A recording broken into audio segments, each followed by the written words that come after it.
live for the Brewery Underground Podcast.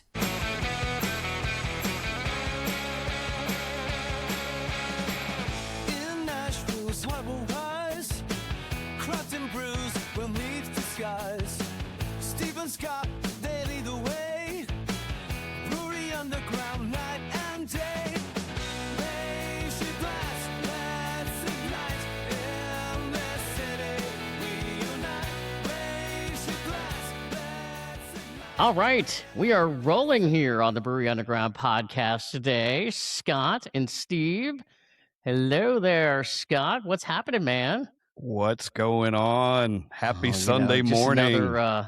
just another day in the life of doing the podcast thing. And let me tell you something. Here on the Brewery Underground Podcast, we have done podcast episodes from people across the United States. A lot of times we do podcast episodes from our hometown here in Nashville. But today, we are going international. You don't say. I do say. Well, where are we going? Well, since you're the one that set this up, I am going to give you the honor of telling everybody where we are going today. Okay. We're going to Budapest, Hungary. And our friend Tamas Matyus.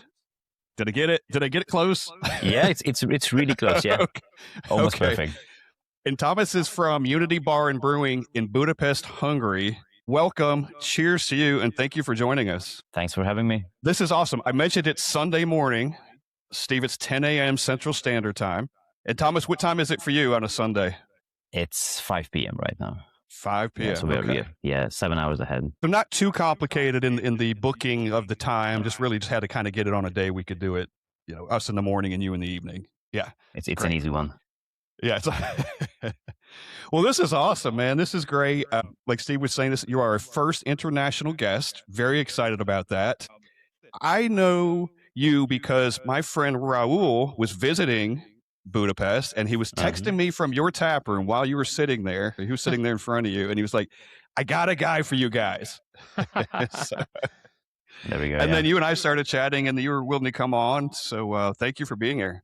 Yeah, again, thanks for having me, and obviously thanks for Raul to obviously he sort of made it happen. So it was his initiative to do this, like to set it up. So it's shout out to him as well.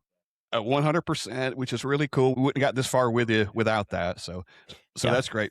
One of the things when you and I were DMing, you gave me a little bit of background on kind of your brewery and some of the things. And one of the things you said to me, and this is verbatim, you were known for no nonsense, fresh, garbage-free smoothie sours. I love that. Garbage-free. Garbage free. Yep. I took that verbatim. Yeah, for sure. I am quite proud of it. Yeah. So obviously the smoothie sour sort of wave has hit Hungary like just about a few years ago. So maybe like 2 or 3 years ago. And obviously a lot of people jumped onto the bandwagon and trying to make it, their way. But most of the products on the market were just like using weird powders and additives and just, a lot of artificial, crap, I would say, added to it. And then me being me, I just wanted to, go against like all of that. And I just found a way to make it mine, sort of. So I just use fruit puree, but nothing like, not the concentrates, not the powders, not the the gelato sort of bases that they use, and then just literally beer and fresh. So, it is frozen. It's a frozen fruit puree product, but it's unaltered. So it's just blended, frozen, shipped, and that's it. Obviously, the difficulty is it has a really short shelf life, so it's 14 days after defrosting. So that makes it sort of difficult to, technically impossible to do distribution. Not that I want to. Like I have just about enough clientele, and obviously we do have the taproom, so we can sell like it. Like the amount we have, we can sell it really quickly, really fresh, and just keeping the quality. That's sort of my main objective here. Are you kind of the first in that area to be doing that? As far as I know, I am the only one in the country that does it like Wow, this okay. way. To be fair, it's like it's a country of 10 million people, so it's it's like one of your sort of smaller states, I would say, or large ones. And there's only like 70 to 90 breweries active. So that's on the grand scale of things. It's we're a small country, not too many breweries, and a lot of people try to focus on distribution, whereas I like to focus on just selling it to locals and just bringing the people in rather than bringing the beer out. That's main goal. And I'm looking at your website right now when you're talking about these smoothie sours. So you have, if this is accurate, and I think it is, one that's called the Mango X Vanilla Smoothie Sour, Yeah. the Pineapple X Mango X Passion Fruit Sour Smoothie, Mhm. and you have a couple other of them, the Black Currant X Strawberry Smoothie Sour as well. So you have that one, you have an apricot, and then a raspberry one too, all Yeah. on your taproom menu at the moment, right? Yeah, there's five in total right now. There's usually only 4, but I had an empty tap, so I just just why not just do an extra one. But all in all, I think I have 12-ish combinations, like sort of that I tested, tried, and then obviously brought to the market. But I have four taps for them, so that's a limiting factor here. Are those types of beers easier to make than, say, some of the others that you have, your traditional beers? They are in a way, because it's harder to get it right, because you need to find the right fruits to pair with the beer. So it's not like you can just throw any 2 or 3 fruits together and then have like the best smoothie ever. Like, I have done probably over 50 variations and only about 12 of them stuck. So it's a method, but once you have it, it's really nice, because you can just make the base beer and then just do the blending, and then you're good to go. As with like lagers and other things, it takes more effort to perfect those. I would say there's so many things that can go wrong, but with this one, you have to nail the beer once, and then you can have a couple of smoothies made out of it, and then people do love them. So I do have the feedback that I kind of do a good job. So that keeps me going.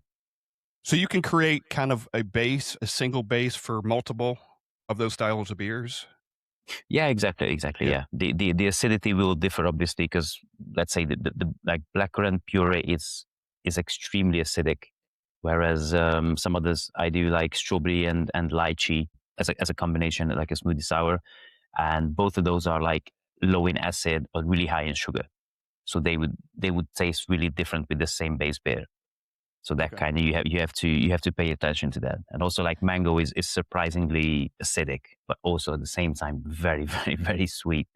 So that's where the sort of try and error comes from. Before we go any further, since we're talking about it, and it is 10 a.m. here, but it's 5 o'clock somewhere. Has to be. And I literally finished my coffee over here and opened a beer over here. So I am drinking a Zool PB&J mixtape, and it's one of those styles that you're talking about. It's not necessarily a smoothie, but it is a fruited, we call them, they're PB&J beers. I don't know if you're familiar with this brand, but I'm starting with the raspberry, and it's like juice. So drinking it at 10 a.m. in the morning, not a problem. Well, technically, yeah, it's a juice, yeah, more or less. But yeah, I do not know them. I haven't tried their beers, but actually Raul told me about them. I looked them up, and I obviously saw like their sort of fruited beer lineup, and yeah, it sounds really good, yeah. They're amazing. They're setting the world on fire, especially this part of the country. And we're lucky because they're originally from 3 hours down the road in Tennessee, but they've bought a location, really 2 locations here in Nashville. So we have them here in our backyard as well. So we get all of it we want. Oh, that's amazing. Yeah. Mm-hmm. Steve, did you crack one? I did crack one. Now, I'm not drinking something of that variation, but this is actually Great Lakes. Yeah, there we go. There you go. Great Lakes. This is the orange and honey wheat, which is a really good summer beer. So drinking that today on the podcast episode. When you start this early, do you just keep it going all day? Me? Yeah, Why not? I know, right? I got know Yeah. where I got to be later. Yeah, well, I told you before we started recording. I said I got up this morning early and I went to go work out, and I was like, this is going to be my day because I figure after this podcast episode, no, I'm not going to go work out. I'm going to stay at home today, probably watch some sports and relax a little bit. And yeah, I'm sure Yeah. there'll be a couple more happening today. So Nothing wrong with that. Yep. Yeah. Thomas, Well, did you partake today since it's 5 o'clock there? Yeah, I'm still driving because we are attending a beer festival this whole week, starting from Wednesday until today. So I still have to pick up a few things. So I'm just sticking to my trusty old water. Nothing for me. Maybe That's all something right. with dinner, but that's it. You talk about your beer background. You were a home brewer. What were you doing before you started Unity? Yeah, moved to the UK instead of sort of doing university. So I did start uni, but then I dropped out after a couple of months, and I just wanted to do something instead because that felt kind of boring to me. So I just moved to UK, started doing the sort of average catering jobs, like bartending and whatnot, and then all of a sudden we just walked by a BrewDog bar in central London. Oh yeah. Obviously, we're talking 10 plus years ago, so it's they were really good back then. Yeah. And then we just went in, and there was this this beer called Elvis Juice. It's a grapefruit peel IPA. I hope you've heard of it or tried it. Yeah, we've had it. Yep. Yeah, Sure. and that was sort of my first craft beer that really sort of hit me in the head. And wow, this is I've never tasted anything like this. Like definitely not. And I've tried all the real ales and everything in the cask ales in the UK. So I did try to get into ales. Obviously, coming from Europe, we just drank lagers for the first sort of few years. When you start drinking, you just drink lagers, nothing else. And then so that hit me, and we did end up spending quite a bit of money, obviously, there because we just wanted to have one after the other. And when we got home, I was like, well, maybe I should try brewing it myself, I guess. I mean, how hard can it be to make it? And that day I just ended up ordering all the equipment and ingredients for it. And the BrewDog recipe book was already public. So I just used the actual recipe shared by BrewDog, got all my ingredients, got the grapefruit and everything. And I just made my first beer, I think the next day or the day after, something like that. Wow. It was really quick. I'm sort of impulsive, so I just went for it. I was like, if I don't do it, as soon as possible, I'm not going to do it. So I just did it. I waited 7 days, bottled it, tried it, and the first sip you take, and I'm pretty sure this is with every homebrewer. And when you take the first sip, your first thought is, I should open a brewery. Yeah. And Yep, 10 years later, here I am. So you There did. you go. You actually did it. it took a while. So I started homebrewing there, and then I just started visiting breweries. Then we moved to I moved to London. This happened in London, and then I moved to Bristol for another 2 years. And Bristol had 14 craft breweries at the time, like a lot for a small city. And we just every weekend we just went to a different one and just looked at their systems and tried all their beers. And I spent most of my days homebrewing or researching, listening to podcasts like this one, reading old books from the 1980s and 60s, written by the German major lager brewers. And I just sort of I experimented a lot. And It's always yeah. not to interrupt. It's always fun when we get folks on like yourself that talk about when they first started brewing. What were some of the mistakes that you learned early on that happened to you that you're going, okay, I can't try that again? My first sort of biggest one was how easily you can choose the wrong kind of yeast. So when I bought all the ingredients for Elvis juice based on their recipe, and then I bought another 6 different yeasts. I didn't understand what they did differently. I just knew that based on the description, this is meant to produce whatever grapefruit, and this is meant to esters. and I ended up remaking the same beer, but then I used like a Belgian strain, and then I realized I don't really like Belgian beers based on the yeast. So you get the phenolic, like the clove type of thing, and that just threw the whole thing off. And that that was one of the beers I dumped a part of it. Like no one enjoyed it. So that was the big one. Like just getting the wrong kind of yeast. Obviously, I didn't have enough knowledge just like 2 weeks into this hobby to actually realize. So yeah, that's a big one. In those beginning times, who were usually your test pilot people that would be trying this, going, okay, I need a good group of people to tell me, is this good? Is this bad? Who were the folks that you relied upon? It was mainly my girlfriend at the time, my wife right now. She was always the first one to actually taste it.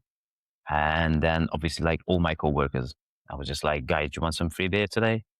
And, like 99% of the time they would just go, yeah, I mean, yeah, it's just a stupid question. So we would just, open a couple of bottles, just pour it out and then just try it. And then I always told them, and this is what I do as well, I just give honest feedback, because, if it's just mediocre or crappy, or you'd say something off, you need to tell me, because I need to sort of get that information from you so I can improve the next one. So that's been the journey with like the drinking buddies. Yeah. Did you find that they really gave you true feedback on that stuff? Because that is helpful for you, like you said. Oh yeah, like most of them did. One guy even just sort of just poured it out literally into this sink, because it's like, yeah, I'm not drinking that. That tastes like soap. That's what he said. Tasted like soap. Yeah, it was really really yeasty, because it was really fresh. And that's one of the other things I had to learn, like really early on, that you can't really rush it. So you do have to be patient. And I am extremely impatient and impulsive when it comes to like my hobbies and everything. So, opening a bottle of beer that's been bottle conditioning for like 2 days, and then pouring it, and then sort of, pre-chilling and pouring it out to your friends, that's not a good idea, I would say. So just patience and yeast selection. I know, especially when you first get started, you want to drink it right away. You don't want to be patient. Oh yeah, but you realize, 100%. Yeah. Were you brewing some beer styles that at the time weren't really that common in the area in which you were living? Yeah, I would say so again, this is just to prove how impatient I am. When I did the sort of the too early, opening the bottles too early, and then I realized, oh, this beer is going to take another 3 or 4 weeks, and I had to find a way to actually make it drinkable quicker. So I just started Googling and just going to forums and asking people, and then I discovered Kwijk yeast, and this was really really early on. I like a handful of people knew about it, and it was still mostly just homebrewers related to people in Norway. And I ended up ordering a small vial. It was the Kwijk, but the original, the farmhouse strain, and it claimed to ferment in like 48 hours at like 40 Celsius, which is whatever it's in Fahrenheit, sorry. And it didn't end up fermenting in 2 days, and I bottle conditioned, and I gave it like another 3 days, and they chilled it, and I tried it. I was like, okay, well, that's something different, and I really liked it. So I just went back and just checked out their history, and I've discovered the whole farmhouse brewing using instead of hops, they would use a lot of herbs or spices, or even like pine leaves. So I would just start experimenting with those, and from that sort of research came raw ales. So like, skipping the boil, and that was sort of the major one I sort of got myself into. So all like the history and making raw beers, and just making it as quickly and efficiently as possible to have it like, if you make it on Monday, Sunday evening with the friends, you can actually enjoy it. So that was my first big discovery, I would say. That is a yeast style that I want to use. I'm a home brewer, and I want to use that on my next, because I don't have really good equipment or any equipment really for lagering. And I hear that you can use that for lagering if you don't really have any kind of lagering equipment or any temperature control. So I do want to try it. We've talked about it a couple times, and we had White Labs on recently, and that was one of the things that came up too, is that particular yeast. It's very interesting. You should if you can, and I'm sure you can, because in the US it's readily available. Find Lutra Quake, which is Lutra. Yeah, Lutra. Okay. Lutra. It's in dry form, and I think one of the companies also has it in like liquid. I'm not sure from the top of my head which one it is. I do use it every now and then to make lagers in the brewery at like double at the temperature what you would ferment a lager at, and it's as clean as it gets. Like I'm really excited quick. to use it, and it takes 3 days as well. So that's the other part I'm excited about too. It's amazing. Hey, you mentioned early on in this conversation that once you started doing this home brewing, you're like, okay, I need to open up a brewery. But how long in the 10 years that you were home brewing? I think you said 10 years, right? You were home brewing? 10-ish now. Yeah, I think. How long seriously did you get into the point that in your journey going, okay, now I really seriously need to consider opening up a brewery, and it's not just I'm going to brew beer, but I want to own it. And then there's all that learning process too, right? Oh yeah, 100%.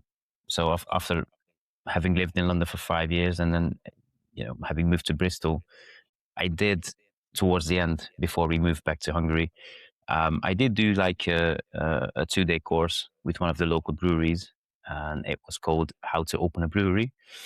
So I was really on track of going from like an idea to actually starting the process of just trying to see if there's any like spaces available, licensing and everything. So I was actually really close, but then ended up moving back to Hungary, and then I was like, well, I moved back, so I have sort of 2 choices. I can go work for someone else or try to do it myself. And in the beginning, I just worked for like a gardening company, because that's one of my other hobbies, just doing gardening stuff. So I just wanted to have like a really chill job, just to go in, spend 8 hours just watering plants and talking to people, which I did. And then after like 6 months of that, a brewery in Hungary invited me to go work for them, and I ended up working there for a year, which obviously I did pick up a lot of technical knowledge about systems, and I,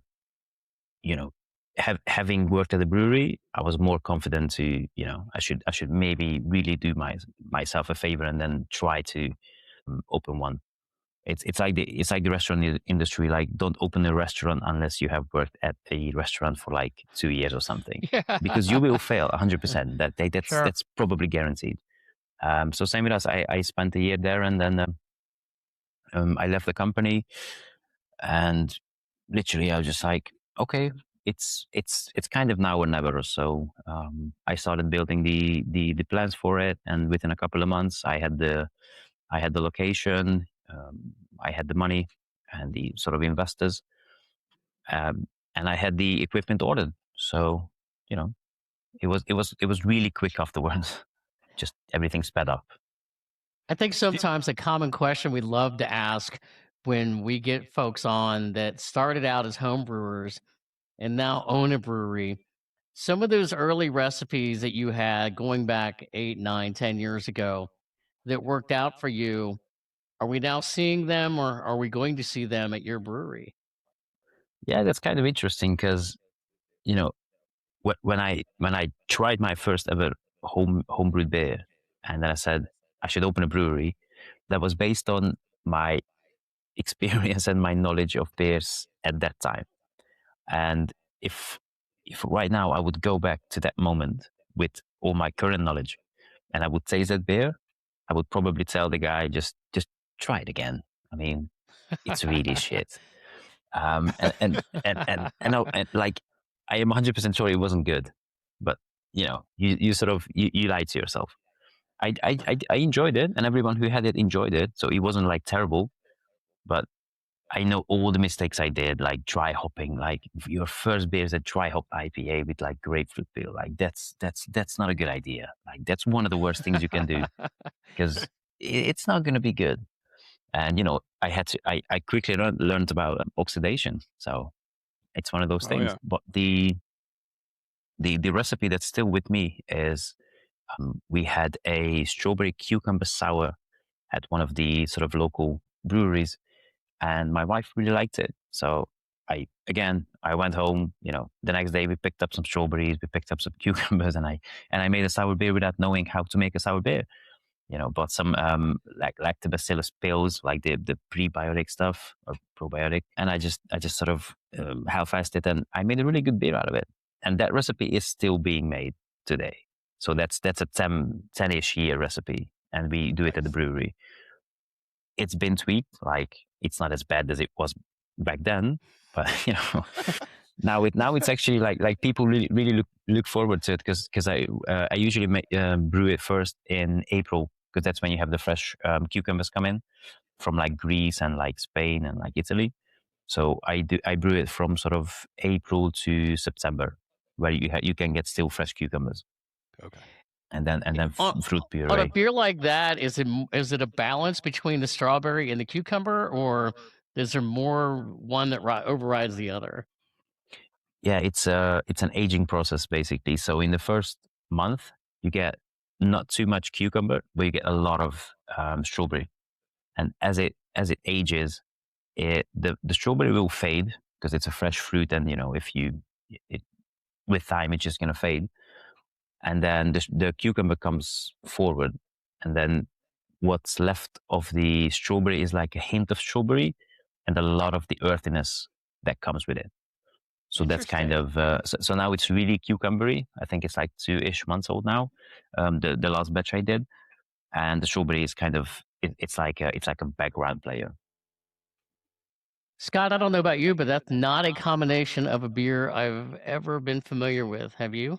No, I don't think so, but it does sound good. Like it Yeah, does sound it like does it's sound good. refreshing, and when in the summertime, it does seem yeah. like that's a good combination there of those two things. I think about that because I'm going, we've had cucumber beers, we've had strawberry beers, and other variations in a strawberry beer, but I'm like, strawberry and cucumber, that's a new one on me.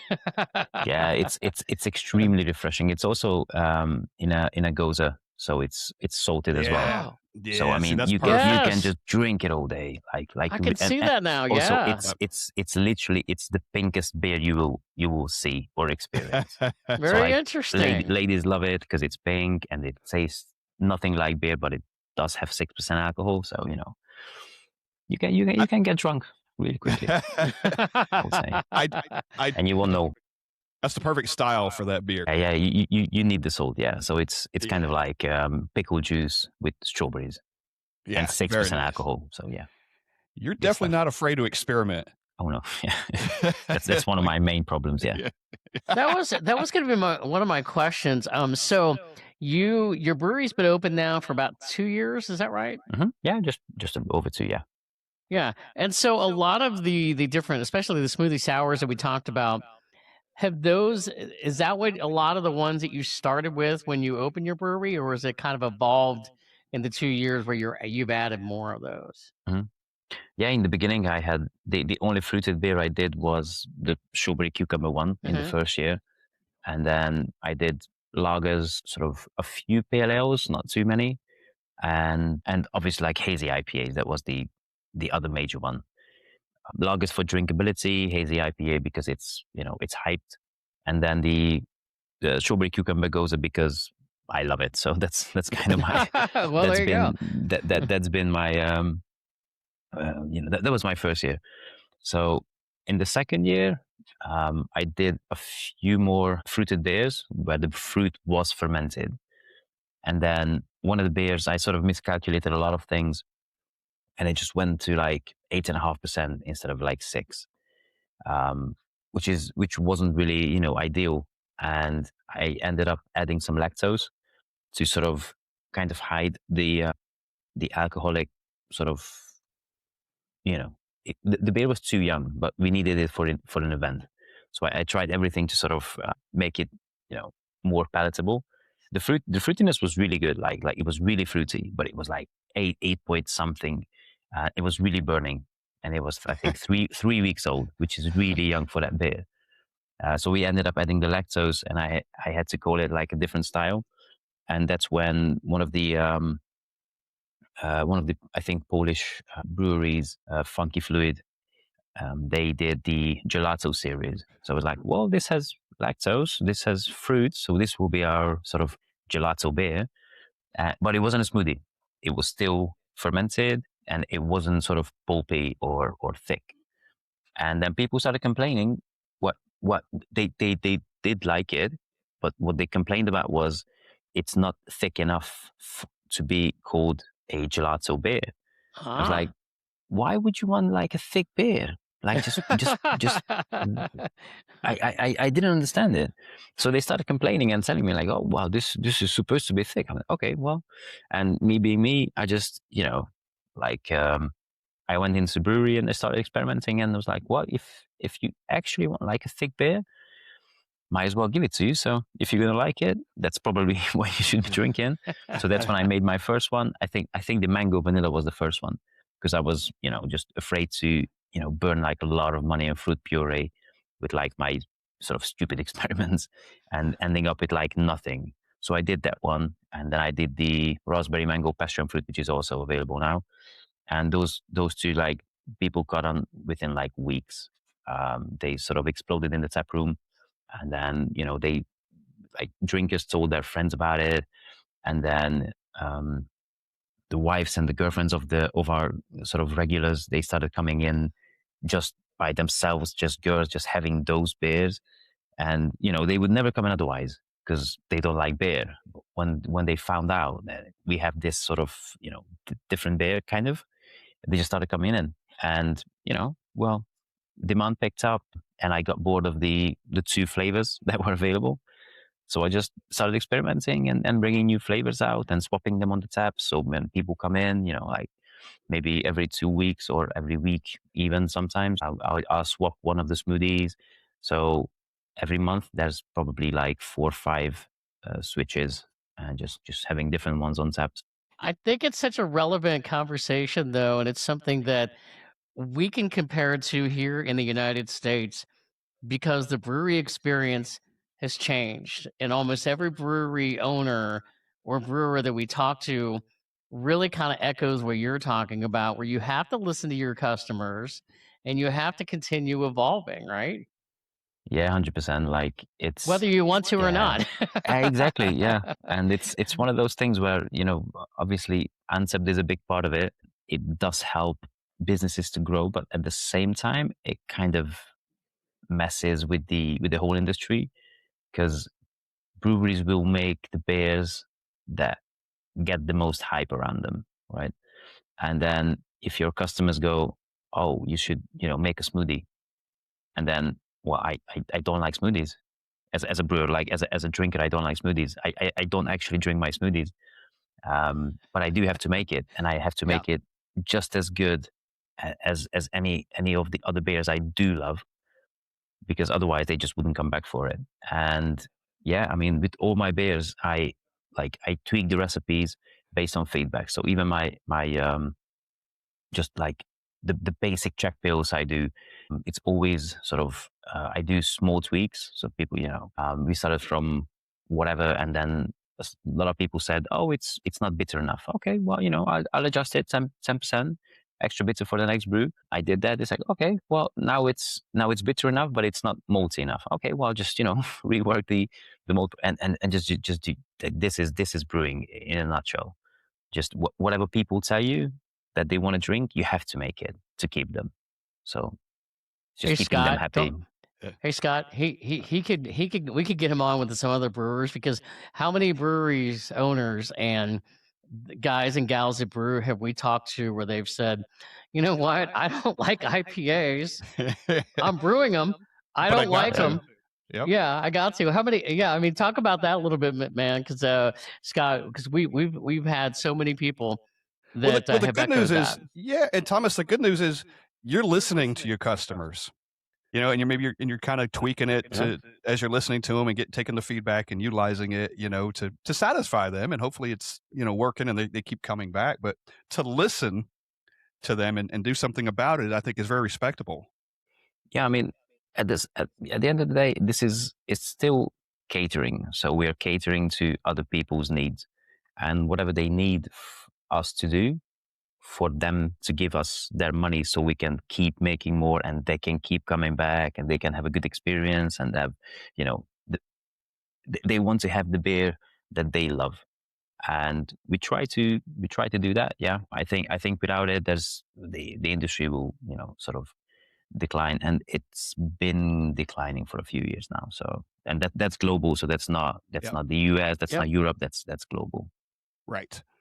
We asked Emily, Steve, you'll remember this, in our Radcraft episode, one of the 3 things that breweries do to harm themselves. And one of them was to make the beer we want and don't give a shit, basically. And you're not doing that, which again is very respectable. It's like, we're going to make what we want and you're going to drink it or not drink it kind of thing. And that's not what you're doing, which is. Yeah, I would say I'm in the middle kind of. So I do the Czech pils and the hazy IPA. I kind of do it for myself. And then obviously I have 11 taps running right now, and 4 or 5 of them are smoothies. There's a Czech pils, and it's a Czech pils because I don't really like German pils anymore, like the Helles and the pils.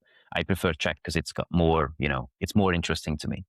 So I kind of make it for myself, but people do love it, and that's literally still our bestseller. So like the pils is always your bestseller.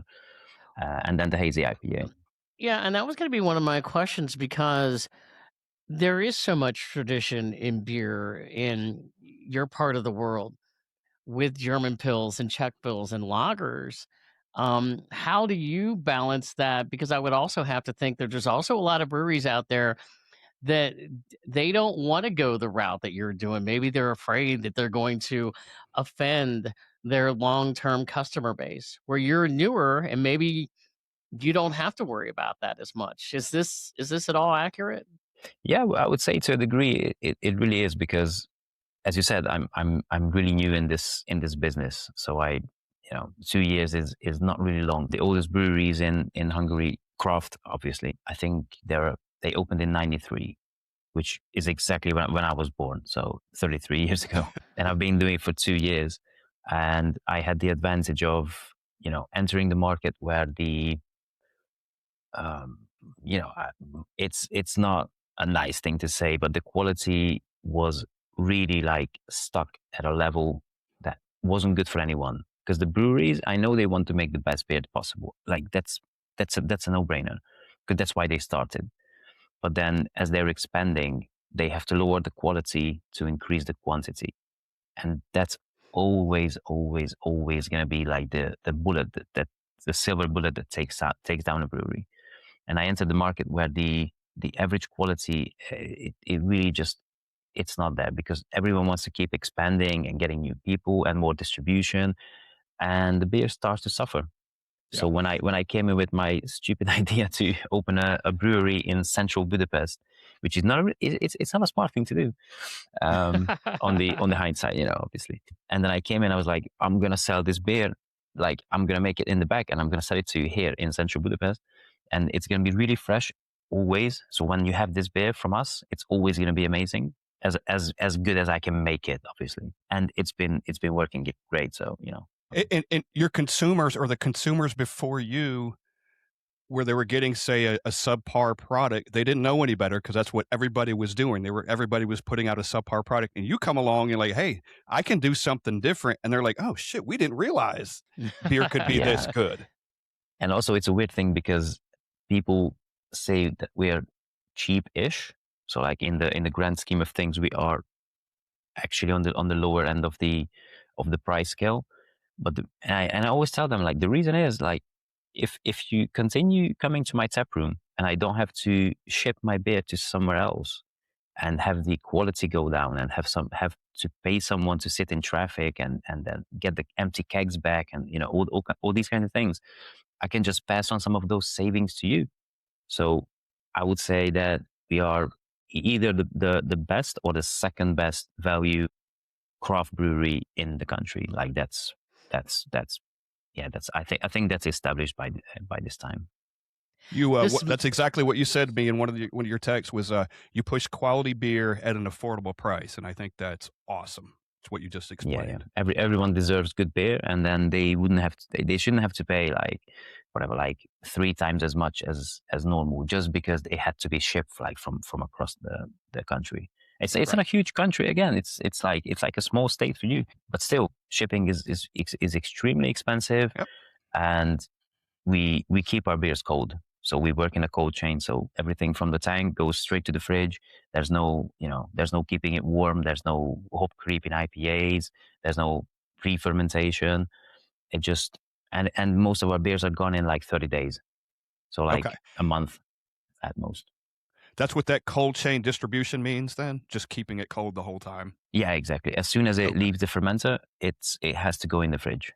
So, and we only sell to bars and pubs that do have refrigeration like the whole way. So, we know that here. We do some beer trades with people around the country. We'll ship beer and whatnot. And if you ship a fruited sour to somebody, you better get that thing back in the fridge quick. We've known people that don't put it in the fridge, and they've exploded. They'll literally explode on you in some of these cases. Yeah. So, it especially like the smoothies.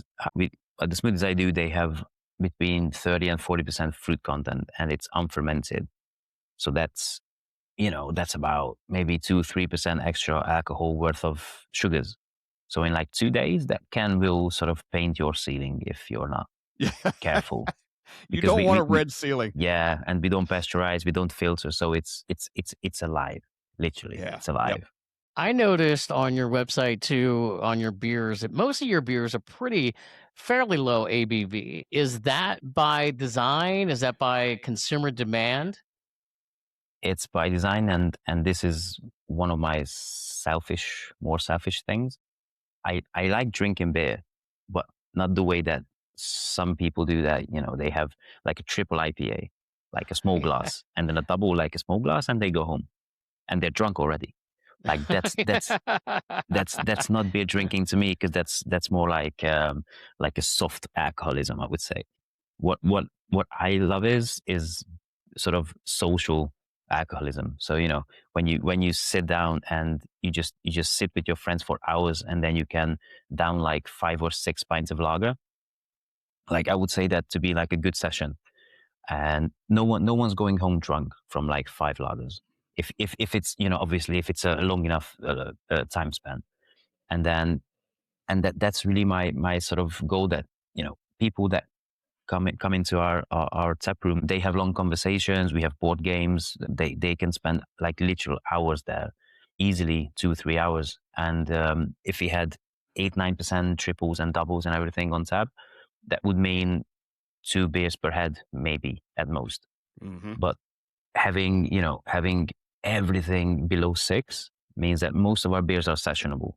Obviously, like the lager will be at like 4.7. That's really sessionable. The IPA is at 6, which is, it's still okay, I think. And because of this, I made the sort of smaller brother of our main IPA, the Baby Hazy Day, at 4.5, which again, you have like a lager at 4.5 and you have an IPA at 4.5. So if you're just sort of bored of the plain old lager, just have an IPA. It's only 4.5. It's the same strength, but you have all the hop characters, coming from it. So, but that's also your business sense too, because as you said, if somebody's sitting in your brewery and they're drinking a 10% beer, and like, okay, I'm done, I got to go home. Whereas you don't want that. You want people to be hanging out all day and tasting and having more of your beers, and then all of a sudden tell a friend and more people are coming in. So that's how you grow, right? Yeah, exactly. The more time people spend in the establishment, the longer we can keep our doors open. So that's why I have lower ABV beers. That's why I have reasonable prices, and like friendly service and all those kinds of things. They all come together, so they work as a unit. But they're like a lot of small parts you have to sort of keep an eye out on, because if you fail sort of 1 or 2 of those, it's really likely that you will fail at some point, because if one thing goes wrong, that's fine. But if 2 or 3 of those, like if you're too expensive, your beers are too high in ABV, the service is unfriendly, that sounds like a horrible place to me. So Yes. I wouldn't Never drink going that. back. Yeah. Yep. Nope. And again, with the pricing as well, I kind of price it the way that I would be willing to pay for it, which I know it's really weird, but like our a pint of our Czech pills is like €3, which is like maybe $4-ish or something, which is the same as you can get the commercial crap on the high street for. So same price. Yeah. So there's no excuse for you not to come to us. And I would pay that price for that lager. Sure. Yeah, easy. I can attest though, when you drink 5 or 6 lagers in a day, you don't get. And when I was in Germany, and I do it here, but when I was in Germany, everything was lagers, right? Everywhere I went and it was awesome. But you just kind of plateau, whether you're in a Moss Stein, like even if you're drinking Moss Steins, you're like, damn, I finished that pretty quick. But you never seem to get past a certain point as far as being drunk. You just kind of plateau. And you have a meal, and then you can continue. 100%. That's how it is. It's social drinking, and that's what it's about. Yep. Yeah. I want to ask you this. So, let's say you had never met Scott and myself, and we walk in to your brewery. We say, "Hey, we're from America. We're craft beer guys. What are you going to give us first and recommend first that we try? That really you're going to go. These guys really appreciate craft beer. This is what the experience that I want them to have first." It kind of depends, because well, first of all, we get like a lot of guys from the US, because when they come to Budapest, which is it's a cheap destination for Americans still. I know like Budapest has gotten like way more expensive in recent years, but we do have a lot of English and a lot of people from the US. And the first thing is, when they come in, what do you recommend? That's usually their first sentence after saying hi. And I just tell them, okay, do you have any preferences? Because I'm not going to hand you a smoothie sour if you're a lager guy, right? So that's just it's just pointless. So and if they say, oh, I like everything, I go, okay, we'll just go easy, do a lager, and then a hazy, and then a smoothie, and that sort of covers So you can see we can make the basic beers as well. We can do a great IPA that proves that our sort of handling and oxidation, everything is kept in check. And then you can have one of the best smoothies you will find in this country. So, might as well try it while you're here. I always have to ask a question back on that one, because I don't want to hand you a beer that you're not going to like by definition. Chances are, Scott, if we went in there, we would probably be trying everything, right? 100%. Yeah, it's only 11 taps, so you can get through it. Yeah, we can get through them. It's all below 6 as well, so it's a nice session. Are flights a thing in Budapest and Hungary? Okay. Oh, yeah. That's a good way to... Most places, yeah. Okay, yeah. I mean, that's a good way, especially if you're going in for the first time, to try many things and try them all 11 in one city. Exactly. Just a couple of flights. And it's flights of 3, so 4 rounds and you're all done. Yeah, easy. All done. And then usually when I do that, if I go somewhere and I have them all in a flight and I've had them all, I just go back to get one in a pint, because I'm not done yet. Oh yeah, exactly. You're gonna pick your favorite and have that as a pint. Yeah. You got to do it. You got to do it. You're like, we're going to be here a bit longer. Let's go full pours. Tamas, one of the things, and you've touched on it a little bit, and your name obviously lends itself to it, Unity. You like community. You like to focus on community building, was one of the things you told me as well. So obviously that's in the name. Some of the things you talked about, getting people in the tap room, getting them to stay. Why is that important to you? Not just for business, but why is that important to you to have that community? It's one of those things when so I was 19 when I moved to the UK. So I've spent the better part of my adult life in the UK, and then I spent my sort of drinking teenager years in Hungary. And then this sense of community is really different in the UK than it is, let's say, in an ex-communist country. Obviously, we are Central Europe, but we're not quite West yet, right? So people tend to be sort of, I don't want to say, like hostile. They're not hostile, but they're like kind of cold to strangers. And even when I went to the Czech Republic and all these places, from London, people were just like really unfriendly and really cold. And I asked them like, oh, is there something, did I say something wrong? No, there's no problem. It's like, okay, so that's just how it is, right? Yeah. Because their experience was, just not a friendly environment, sort of growing up or having lived in as an adult during the era, and that you can still feel that here. So people are a bit jealous of the other, and then they're not really helpful with each other.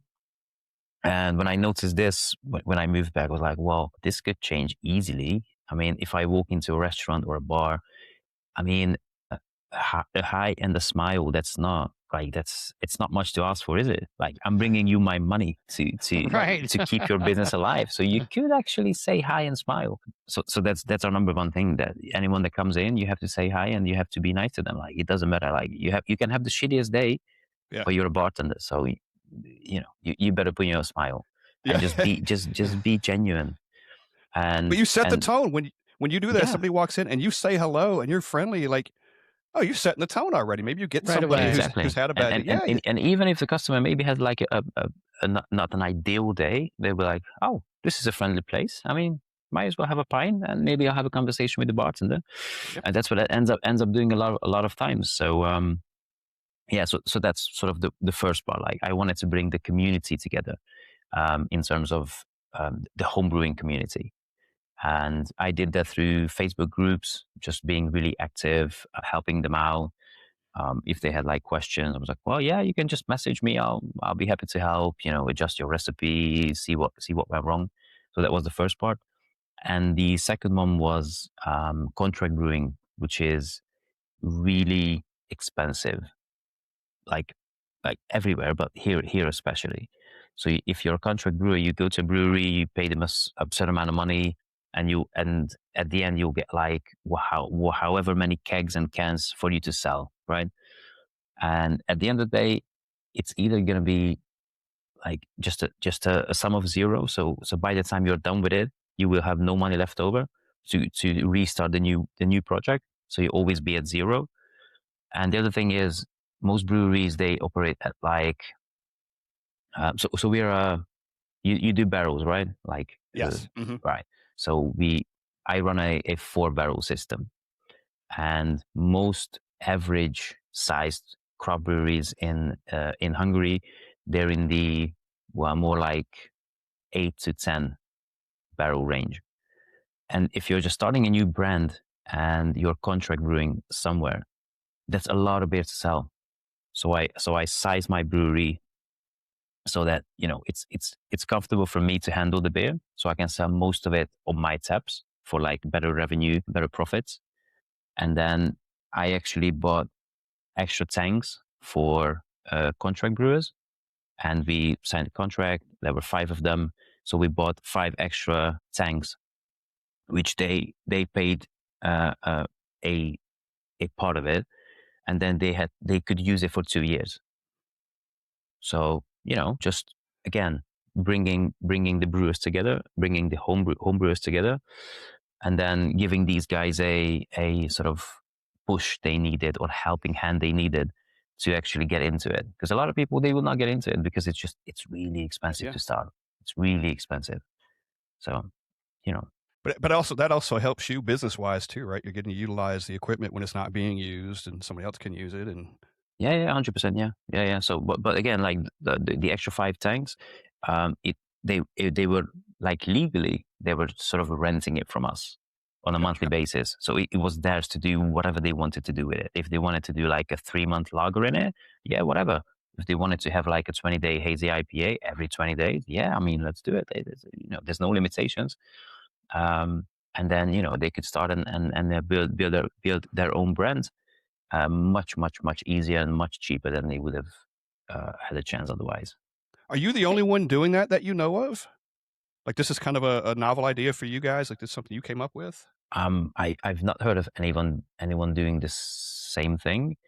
Obviously, there's a lot of contract brewing in the country, but having opened one with other contract brewers in my mind, and having worked together, and then buying extra tanks, to actually accommodate these guys.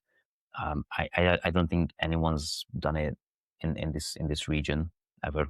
To be fair, Very creative and well Yeah. done. Because, Thank you. like you said, you're helping out others at the same Yeah. time who might not otherwise do it. Well, and I have a two-part question that kind of feeds off what Scott was asking as far as community. So here in Nashville, Tennessee, one of the things that Scott and I love this, there are so many brewery owners and brewers that have a great relationship with each other and are willing to help each other out, give advice, equipment. Do you have that kind of relationship among your peers? Yeah, 100%. Like most, like anyone, like the 2-year contracts they've expired now. There are brewers who stayed, and there are others who left. So not everyone could make their sort of brand grow up and to be sustainable. Like they had a helping hand, but not everyone wanted to do it. Some Yeah. had family issues, like whatever. It doesn't really matter. They did whatever they did, and then like with all their recipes and all the other new contract brewers that come to me like, oh hey, I want to make this beer like for this event, or just I want to launch a new brand. This is my recipe. Can you have a look? I mean, yeah, sure. Like that's the first thing we do. Just look through their recipe, see what's wrong with it, and then try to adjust it. Adjust it to my system so we can actually make it as close to theirs as possible, because it's not just about in Brewfather you just slide the thing and then it goes from 20 or like 5 gallons to like 500. That's not really how it works. So we adjust the recipe first, and I give them tips. And for others, I've done a few contract brewing contracts where I just gave the recipe straight up, because it was a one-off.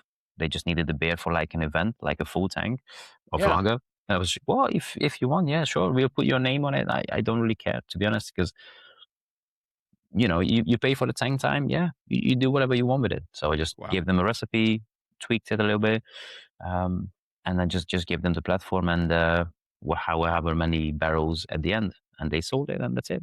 It's a one-off. Nice. Well, and the follow-up I have, this would probably this if we knew other people that had been to your brewery in the area, we could talk to them. But since we don't, we're just going to ask you. I'm going to ask you this straight out. So, based on what it seems like the evolution of what you're doing, do you think other breweries in your area are really paying a close attention to you, of what you're doing, and maybe going, okay, maybe we need to step things up as well? This guy's part of an evolution. Do you hear that ever? I did hear it from a few places, but I'm like, how should I put it? I'm tiny, right? So it's like a one-man company. Sure. I do have a brewer, and I do have a bartender full time. So it's not just me doing it, but I'm really, really tiny compared to them, and the sales volumes and the revenues they do.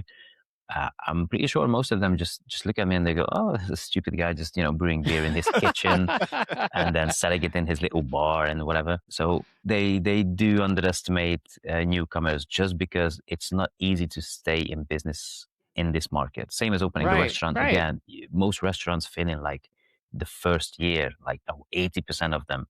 And with breweries, it's about the same. So it takes a lot of dedication, a lot of hard work, like the usual stuff to keep a company running. And then I'm pretty sure they just think, okay, he'll do this for like 2 years, and then he'll go just fuck disappear.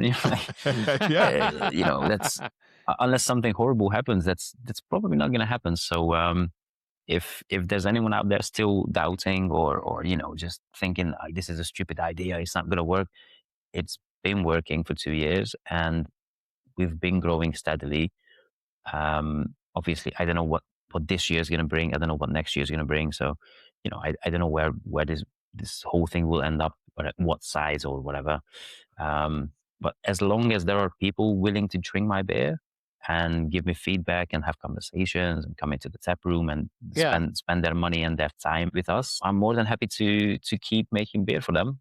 And if we can, keep growing for like 5, 10, 12, 15, whatever years, I'll probably be on board. So, yeah. Nice. you're doing a lot of things right in order to keep that going. The quality, the pricing, getting people in the tap room, like all those things are a positive thing, and it's going to keep you moving forward, I think. Yeah, I really hope so as well. Yeah. Before craft beer, you guys, because of the part of the world you're in, the country probably has a pretty good beer history, I would think, right? Just kind of in general for, lagers and stuff. Can you talk about that a little bit? Do you know much about it? Yeah, sure. I teach brewing science, so I have a colleague who's a historian, and I took some inspiration from his notes. So this is he knows who he is. So Shout out to him. Yeah, Shout out. shout out Marty. So like the so for like first yeah, again the Czech and the German, and more like the German influence on Hungary, you can trace it back like a long time because of the Austro-Hungarian Empire, when we were still like fused together with Austria, and then them having their beer inspiration from Germany, who have been making it for hundreds and hundreds of years. Most of Hungary has been drinking lagers for like a long time. And the sort of first mention of beer in Hungary was in the late 1000, so like 1080, right? That was the first time beer was mentioned in like a legal document, and already with hops. So like would have been interesting just to taste about those, a thousand years ago. Yeah, so just about 1,000 years ago. And then in the Middle Ages, hop trade kicked in. So we were like a big hop trading and growing region. And after we had a 100-year-ish Turkish occupation in Hungary, where the Ottomans came and just had their time here. And then once they've left, we started developing like really quickly. And then we had like a lot of German influence. And that's sort of the 1700s. That's when the German influence started to sort of appear more in Hungary. And then the official date that sort of the commercial brewing started in Hungary was 1862, right? So it's been a few years, and from there it's been growing steadily, and more and more big companies, well, small companies at the time, but obviously they kept growing as well. So from like the 1860s until today, it's been a massive journey. And which is just an interesting fact, Vienna malt was developed in Hungary. So Vienna lager and Vienna malt was an actual Hungarian invention. Nice. So it's just something to be proud of. I have one of those in my refrigerator right now from a local brewery here. There you go. So the origins, you can trace it back to here. I love it. And again, it was a Austrian guy who bought a brewing company, and he sort of just grew it like to a degree that today it's owned by Asahi, the Japanese company. So the one of the big corporations. But again, like most commercial breweries, they've been bought up. So we do have like 3 major ones here, and then another 70 to 90. No one actually knows how many, but like 80-ish craft breweries. So we've been doing this for like 1,000 years. Yeah.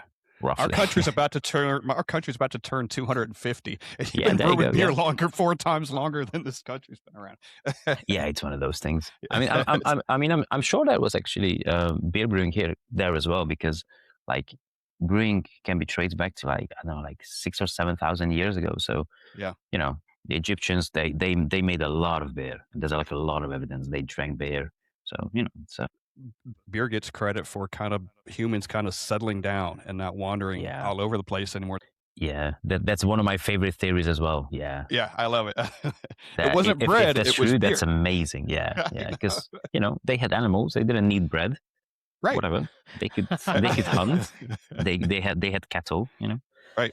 One of the trends in this country is in craft beer is kind of about the same way you mentioned it here too. It's about flat, right? The number of breweries opening is kind of equal to the number of breweries closing across the country and stuff. But there seems to be this settling out. Craft beer is still thriving, but the styles seem to go back to the more traditional beers now is where it's settling out at here. There's still craft beer, but I mean, we're getting lagers and pilsners and stuff from these craft breweries, and are you seeing that too? I know you're making some sours and stuff, but as a whole, do you feel like that trend is kind of there as well? Just kind of traditional styles and just making them maybe better than ever. Yeah, it's like I hear the same thing from like a lot of my American friends. So, again, people seem to have had enough of just throwing everything at beer and just calling it beer for the sake of it. Right? All that garbage beer. No, yeah. And the only issue here is, like, I'm going to tell you how the beer industry works from our perspective. So whatever the guys in the US do, right, in about 2-3 years, once it becomes established, like through smoothie sours, the US started it by 100%. There's no question about it. In like 2-ish years, it trickled down to the UK, and then from the UK, it trickles down to Europe. But on average, it takes about 5 years for us to catch up, right? Not anymore, because we're more developed, and there's a lot of communication between the brewing companies now, a lot of collaborations. So it's not as bad anymore. But then with smoothie sours, especially, like, I would say probably 30, 40, 50% of craft drinkers, they still haven't tasted a single smoothie sour, or they don't even know it exists. So we still have people coming, what is this smoothie, like, whatever you're calling it? Why, it's a smoothie sour. I've never heard of it. I have to try it. And they try it. And, oh my God, is this beer? I'm like, it's 5%. So, it is beer. So again, and as you said, like, your line is flattening now, and our smoothie is just exploding. So we are probably 3-4 years behind, but 100% I agree that people starting to have had enough of just everything being called beer. And a lot of breweries in the US are actually opening up and just doing Czech Pils, for example. Yep. Which I think it's amazing. Like, that's probably the best beer styles ever invented. And I'm sorry to Sierra Nevada, they had their fair share in the game. But Czech Pils is, trust me, like, we're always gonna go back to Czech Pils. No matter what you do. Yeah. Yep. And get it in a Czech Pils glass is just the greatest thing. Those Czech mugs. Oh, yeah. Oh my God. It's just the dimple Hey, mugs. Scott, I don't know if you're thinking what I'm thinking, but if there's places that run out around here of like smoothie sours and some of the other stuff that we like, we may have to call this guy to have him ship some over. They're like, thriving over there. Yeah. For the next 5 years, our friends will be like, "Where'd you get that from?" We know a guy. We know a guy. Could do. What's cool about that, Thomas, too, is you said it. You're making quality stuff with real ingredients and fresh ingredients, as opposed to starting out, hey, we're just learning this trend, let's make it with the garbage stuff. You're not doing that, which I think is very commendable. We're starting here. We're starting at the good point. Yeah, it's again, it's just me being me, that I don't like fake stuff, like, artificial flavors, like cherry flavor in like a beer, and it ends up tasting like a soda or something. Yeah, that's if I it's just bad. It's just bad. And the thing is, if you can't really make it good enough with the real ingredients, I'm not sure there's a point of forcing it, again, just for the sake of it, just to have like a sour cherry beer, and then using concentrates and artificial coloring and flavoring. I mean, you can't really call it beer anymore, and you can't call it natural either, because there's nothing natural about it. Like pouring a sort of deep purple syrup into beer, and then adding like a clear liquid that says sour cherry aroma. There's nothing natural about it. So. I feel like when you said artificial flavoring, I'm like, yeah, that's when I'm out right there.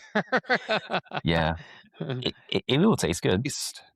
But sometimes they don't even taste like what they say they're going to taste like either. Like, I hate those. If you get, like, this thing says it's peanut butter and jelly raspberry, it tastes exactly like that. If you get one, and if I don't get any raspberry, if I don't get any peanut butter, I go, well, this is just shit. Like, why? Yeah, I mean, I can't taste it. I've seen some mistakes because, again, flavorings are colorless, so it's just a clear liquid. And I've seen commercial breweries here in Hungary accidentally put like sour cherry aroma into their raspberry beer and then bringing it to market. it's the same color because they use the same coloring for both, so that's fine. But then the flavor is just like you can actually smell and taste the fake sour cherry aroma, and it says raspberry on the bottle. Yeah. Like, come on, it's not, and like that. This is not going to happen if you use real products, right? So you're not going to mistake like a bowl of cherries to like a bowl of raspberries. So that's not going to happen. But if it's all fake, I mean, might as well just whatever. Huge turnoff. It's a huge turnoff. I mean, it's just, and that tastes horrible too. So it's not like the raspberry couldn't have saved it. So we should be winding down because you got a place to go. But I got a couple quick things for you if you don't mind. Yeah, sure. Do you guys have any ABV laws you guys have to adhere to, like within the country or the city? As in, you can't make anything past a certain point, or we've got some of that here. I'm just wondering if you guys are handcuffed with any of that. Not that I know of. We have the legal limitations of, like up until 0.5, it's a non-alcoholic. From 0.5 to like 2.2, it's low alcohol. So you just have to name it right. But as far as I know, there's no legal limit to beer, kind of. Okay. The ingredients are defined, and it has to be fermented, and it has to include all the ingredients and fermented. That's when you can call it beer. Here, it's state to state. Like Tennessee, without a distiller's license, you can't make anything past 10.1%. That's just Tennessee. That's so different in different states. I know, but a lot of beers are right exactly at 10.1%. Oh yeah. They're gonna max it. Like they're gonna max it. Mm-hmm. Well, it might get a little past that, but we call it the Tennessee 10, right? Everything's 10.1. They might be a little higher than that, but. It's something else I want to ask you about. We talked about your tap room. Who are your clientele? Like, who do you see in the tap room? Is it a lot of young people? Is it a good mix of people, families? Like we do get like most of the people you mentioned. We do get in the beginning. Obviously, we had like a lot of homebrewers and craft brewers that just wanted to see what I have sort of built and see the beers that I could make. And then we had a lot of friendships come from those interactions. And then again, it's due to the pricing and the availability and the freshness and the quality overall. It's just we do have a lot of locals come in, like which is really nice because there are tens of thousands of people in like the districts around us. So there's a lot of potential. But if I were to price it at like normal high street prices, they wouldn't just come down on like a random Tuesday afternoon with their friends. Oh, I just have a beer. No, it's going to cost you like $15 for like a pint. We're not going drinking only on Friday. But this way, they can just come down like once, twice, 3 times a week, have 2 beers, go home, sleep. It's close. They're close to their home. So, that too. And then on top, we get obviously tourists. Being in central Budapest, we have a lot of hotels around, and we're like a 5-minute walk from the high street. Like the main area where like everyone is drinking. So we have a really good mix of people, but obviously like the core of the business is the locals, the homebrewers, the craft brewers, the community we've built, basically, the regulars, right? And then the other maybe like 30 to 50%, depending on the season, obviously, it's a tourist. And a lot of people, they do tend to come to us first at this point. So I do get a lot of people come in and they go, oh yeah, I mean, my friend told me about you. He came back like 2 weeks ago to the US, and he told me like, yeah, if you're going, you need to go to these guys first. So yeah, we do have a lot of, awesome. mouth to mouth, like recommendations and visits from those places, which is, that's how that's why you're here today, is we got a friend that did the same thing. Yep. Yeah. So it's a small world. And again, it's a small community, even though we're like thousands of miles apart. Like one of your friends comes to my place, and then everything can happen in like a few days. So it's really amazing to be, being able to be a part of this this whole industry, and having built what we've built, and we do keep adding interesting stuff to it. So to keep the interest going, and then keep the community engaged, basically. It is. You just said this. It's amazing that you're so many, we're so many thousands of miles away from each other, but we could speak this beer language together. Yeah, exactly. We've got the same similarities here with beer as you do there, and it's fantastic. Yeah, it's a universal language for brewers, basically. It doesn't matter if you're a home brewer or you're a craft brewer. So right, yeah, it all kind of boils down. Yeah, it all kind of boils down into the same kind of thing. One last thing I got, and we'll let you go because I know you got somewhere else you could go. But do you see? And you mentioned Sierra Nevada, but do you see any U.S. beers, craft beers, imported into Hungary and Budapest? Can you find some stuff over there? Actually, quite a few. Yeah. We have an event called BBBW, which is it's probably the biggest craft beer festival in Budapest, which is usually in May. It's Budapest Beer Week, just to be clear. And I would say about 80% of the breweries are not from Hungary.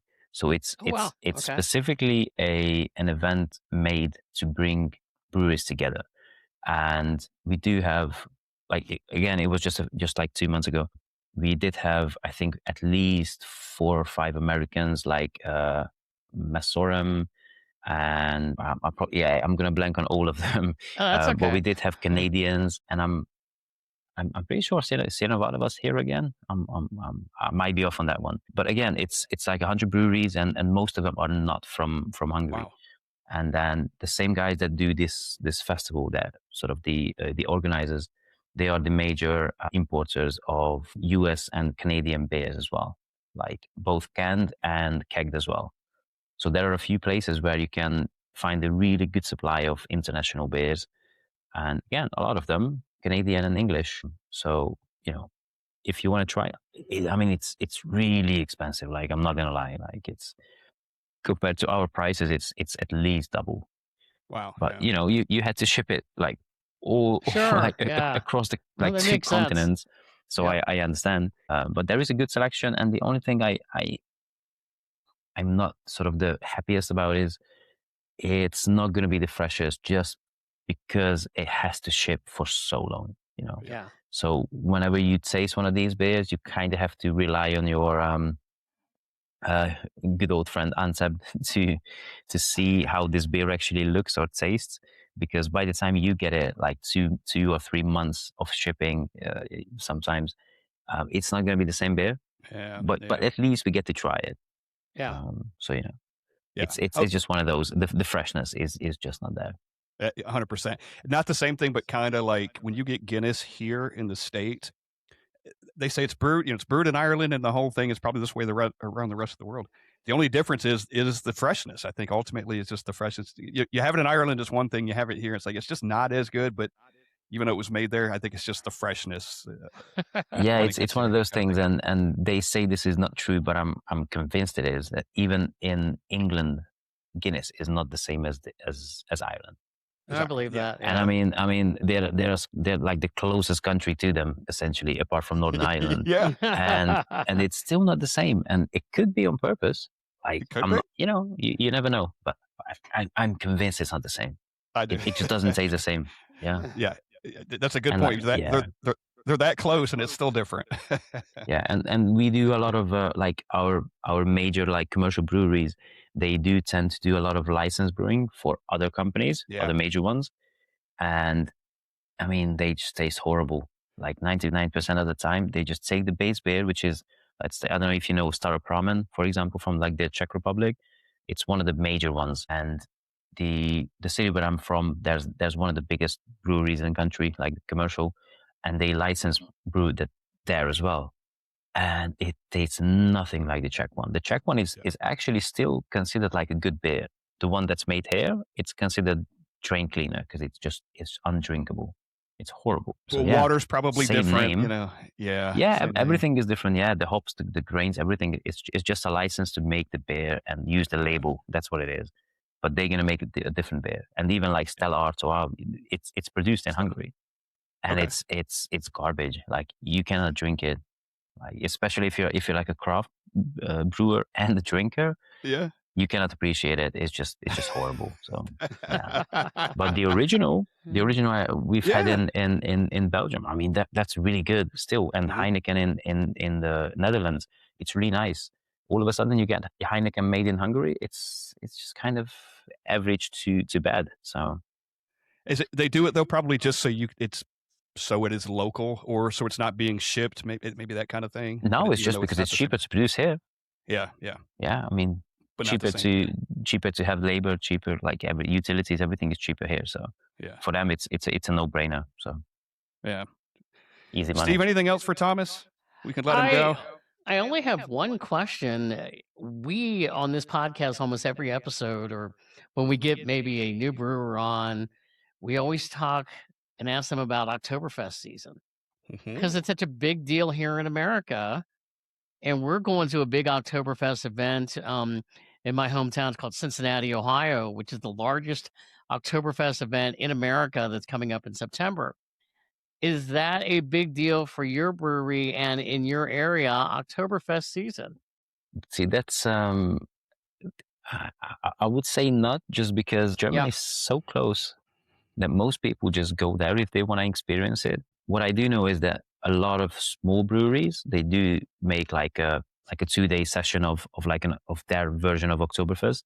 Sure. But there's nothing like Oktoberfest Budapest, like a major one where you can have tens of thousands of people and like live music and stuff. And then people bringing like wooden barrels, just tapping it, and and drinking from like 1 liter Stein glasses. Yep. That's not really happening here. No, I was wondering about that because I think it's maybe over here in America, because obviously we're in Germany so far away. Here it's a big deal. have but to make where your own, you are, maybe it's sort of like, that's what they do. That's not exactly our thing over here. That actually does make sense. It's very relative. But I just felt like it was a question that we needed to ask. There's not one I know of, and there could be one out there, but I just never heard of it. So probably That not. makes sense. We do love it. We do love the beer, and we do love that time of year. Yeah. It's fantastic. It's great. Yeah. Tamas, how do we find you on social media? If anybody listening, you can look us up on Facebook and also Instagram at Unity Bar and Brewery, and that's sort of the major 2 platforms that we use. We don't do the TikTok thing yet, just because we don't have time and experience and young enough co-workers that are willing to, spend their time just to make videos all day. Right. But that's where we post most of our updates. Our website has our taproom menu, and then the website is also a web shop for our beers, like the canned products. So that's how we sort of communicate and then deal with all our customers. Yeah, I would say definitely check the website out. You got a really good website there. Yeah, we're trying really hard to build it up. So it takes time. Well, you're doing great things, man. Continued success. We can't thank you enough for joining us. This has been outstanding. This has been fantastic. Absolutely. Yeah. Thank you so much for the opportunity, and again, thanks for Raul for having visited us, and he liked our beers and having helped us set it up. So 100%. We great get done with stuff. this. I'll send him a text. Yeah, tell me we had a great episode. Let's just say cheers to you for being our very first international guest on the Brewery Underground podcast. And cheers to you guys, and thanks for having me again. Cheers. Thank you, Tamas. Unity Bar and Brewery. Cheers, Tamas.